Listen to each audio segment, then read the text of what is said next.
হজরত মুহাম্মদ সাল্লাল্লাহু আলাইহি ওয়াসাল্লামের নবুয়ত প্রাপ্তির আগে মক্কার সমাজে ছিল মূর্তি পূজা, অন্যায়, অবিচার আর অনৈতিকতা।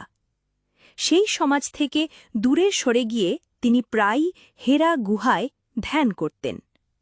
সেখানে বসে তিনি আল্লাহ, সৃষ্টি ও জীবনের সত্যতা নিয়ে ভাবতেন। একদিন হঠাৎ গুহার নিস্তব্ধতা ভেঙে এলেন একজন মহান ফেরেশতা, জিব্রাইল আলাইহিসাল্লাম। তিনি বললেন, ইকরা, অর্থাৎ পড়ো। রাসূল সাল্লাল্লাহু আলাইহি ওয়াসাল্লাম বললেন, আমি তো পড়তে পারি না।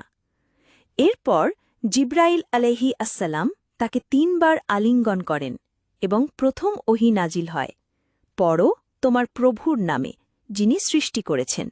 সূরা আলাক, আয়াত ১ থেকে ৫।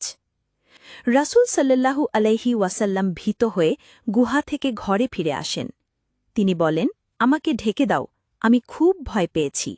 তার স্ত্রী হজরত খাদিজা রাদিয়াল্লাহু আনহা তাকে সান্ত্বনা দেন, আল্লাহ কখনও আপনাকে অপমান করবেন না, আপনি সত্যবাদী, সাহায্যকারী, আত্মীয়তা রক্ষা করেন। পরে খাদিজা রাদিয়াল্লাহু আনহা তাকে নিয়ে যান খ্রিস্টান পণ্ডিত ওয়ারাকা বিন নৌফেলের কাছে। তিনি বলেন, এটি সেই ফেরেশতা যিনি মুসা আলাইহিসসালামের কাছে এসেছিলেন। আপনি এই উম্মতের শেষ নবী।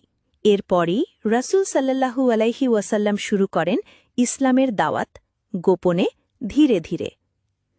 এখন একটি কুইজ প্রশ্ন শুনুন। প্রশ্ন: হজরত মুহাম্মদ সাল্লাল্লাহু আলাইহি ওয়াসাল্লাম সর্বপ্রথম কাকে ইসলাম গ্রহণের জন্য দাওয়াত দেন? এ. হজরত আবু বকর রাদিয়াল্লাহু আনহু, বি. হজরত আলী রাদিয়াল্লাহু আনহু, সি. হজরত খাদিজা রাদিয়াল্লাহু আনহা, ডি. হজরত ওমর রাদিয়াল্লাহু আনহু। আপনি কি উত্তরটি জানেন? নিচে কমেন্ট করে আমাদের জানান।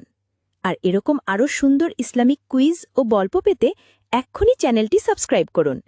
ইনশাল্লাহ আবার দেখা হবে পরবর্তী ভিডিওতে। আসসালামু আলাইকুম ওয়া রাহমাতুল্লাহ।